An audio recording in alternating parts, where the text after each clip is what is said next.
Hello friends, Vinees കിച്ചണിലേക്ക് സ്വാഗതം. അപ്പോൾ എല്ലാവർക്കും ഹാപ്പി ന്യൂ ഇയർ ആയിട്ട് നമുക്കൊരു സിമ്പിളും ഈസി ആയിട്ടുള്ളൊരു ചമ്മന്തി ഉണ്ടാക്കാമേ. അതിനു വേണ്ടി 4 ടേബിൾ സ്പൂൺ തേങ്ങാ ചിരവിയത്, 1/2 teaspoon Kashmiri chilli powder, 1/4 teaspoon നല്ല മുളക് പൊടി, പിന്നെ 1/4 ടീസ്പൂൺ ഉപ്പ്. ഇനി ഇതിൻ്റെ കൂടെ നമുക്ക് വേണ്ടത് 10 ചെറിയ ഉള്ളി ചെറുതായിട്ട് അരിഞ്ഞതും, പിന്നെ കുറച്ച് കറിവേപ്പില, ഒരു വറ്റൽമുളക്, പിന്നെ 1/4 ടീസ്പൂൺ ഉഴുന്ന്, പിന്നെ വേണ്ടത് കടുക്.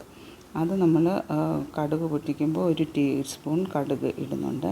ഇനിയിപ്പം നമുക്ക് ആദ്യത്തെ സ്റ്റേജ് ചെയ്യേണ്ടത് തേങ്ങ ചിരവിയതും കുറച്ച് കറിവേപ്പില മുറിച്ചതും, പിന്നെ മുളക് പൊടിയും ഉപ്പും എല്ലാം കൂടെ നന്നായിട്ടൊന്ന് മിക്സ് ചെയ്ത് നല്ല രീതിയിൽ നന്നായിട്ട് കൈവച്ച് നന്നായിട്ട് ഞവടി മിക്സ് ചെയ്യണം. മിക്സ് ചെയ്തിട്ട് അത് മാറ്റി വെക്കണം. ഇതുപോലെ നന്നായിട്ടെല്ലാം തേങ്ങയും ഉപ്പും എല്ലാം എത്തുന്ന രീതിയിൽ ഇതുപോലെ മിക്സ് ചെയ്ത് വെക്കണം.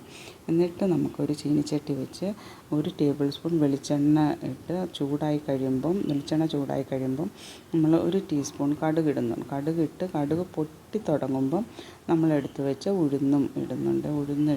ഉഴുന്നിൻ്റെ കളറും ചേഞ്ച് ചെയ്ത് കടുക് നന്നായിട്ട് പൊട്ടുമ്പോഴത്തേക്കും നമുക്ക് ചെറിയ ഉള്ളി അരിഞ്ഞതും കറിവേപ്പിലയും പിന്നെ വറ്റൽമുളകും എല്ലാം കൂടെ ഇട്ട് കൊടുക്കണം.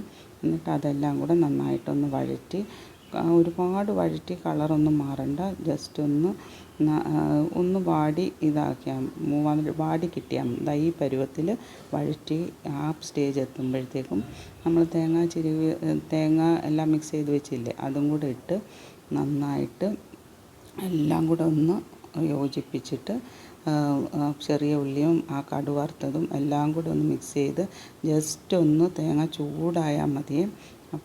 ഇത് നന്നായിട്ട് മിക്സ് ചെയ്യുമ്പോഴത്തേക്കും തേങ്ങ ചൂടാകും. എന്നിട്ട് നമുക്ക് ഗ്യാസ് ഓഫ് ചെയ്തിട്ട് ഈ ഒരു ചമ്മന്തി റെഡി ആയിട്ടുണ്ട്. എല്ലാവരും ട്രൈ ചെയ്ത് നോക്കണം. ഇഷ്ടപ്പെട്ടെങ്കിൽ ലൈക്ക് ചെയ്ത് ഷെയർ ചെയ്ത് സബ്സ്ക്രൈബ് ചെയ്യണേ.